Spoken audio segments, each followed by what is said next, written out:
আমাদের দেশে যে যে ইটগুলা কিনা হয়, অনেক বাড়িওয়ালারাই আছেন, ঠিক আছে, সব জায়গায় চালাকি খাটাতে পারে, কিন্তু একটা জায়গায় চালাকি করতে গেলে ভুল করে। সেটা হচ্ছে কি, এই যে ইট কেনার সময় এই যে যে ইটগুলো আছে, এই ইটগুলো দেখা গেছে অনেক বাড়িওয়ালারা আছেন, এক নাম্বার ইটের টাকা দিছে, কিন্তু সাইডে ইটে চলে আসছে 2 নাম্বার। মানে ইটের সাইজ গুলো এক একটা এক এক রকমের, কিন্তু টাকা দিছে উনি 1 নাম্বার ইটের। মহাজনেরা বিশেষ করে এই জায়গাটায় ধরা খায় অনেকেই। তো আপনি যখন এই ইটগুলা কিনবেন, তখন অবশ্যই আপনাদের নিজের দেখে শুনে তারপরে কিনতে হবে। এবং কি আপনারা এই ইটগুলো যখন কিনবেন, যারা ইট বালু সাপ্লাই দেয় তাদের কাছ থেকে ইটগুলা কেনার চেষ্টা করবেন। কারণ যারা ইট বালু সাপ্লাই দেয় তারা কখনো খারাপ মাল দিতে চায় না।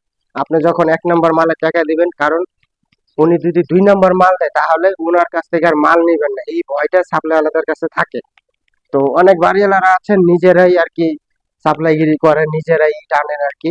তখন দেখা গেছে 1 নাম্বার ইটের টাকা দেন, 2 নাম্বার ইট চলে আসে, ইটের সাইজ গুলো একুরেট থাকে না।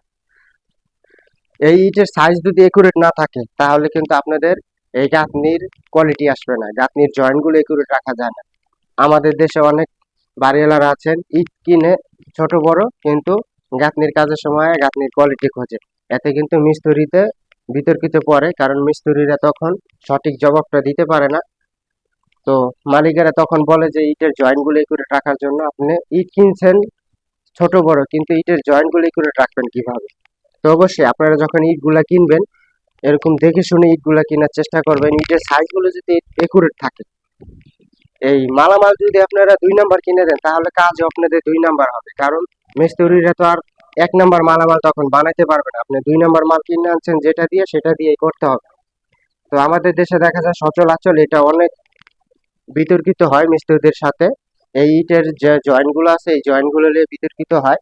তো অবশ্যই আপনারা যারা মালিকেরা আছেন এই ইট গুলো এক সাইজের কিনে দিবেন, এবং কি একুরেট 1 নাম্বার ইট কিনে দিবেন, তাহলে গাঁথনির জয়েন্ট গুলো সুন্দর হবে, পারফেক্ট হবে।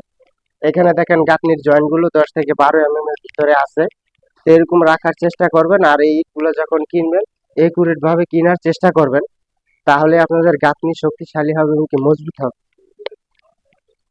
তো সচরাচর আমাদের দেশে এই ভুলগুলা করে থাকেন। এই ইটগুলা অনেক মালিকেরা আছে ইট কেনার সময় ভেজাল্লা ইট কিনে আনে, তখন আসা গাঁথনির কোয়ালিটি খোঁজে।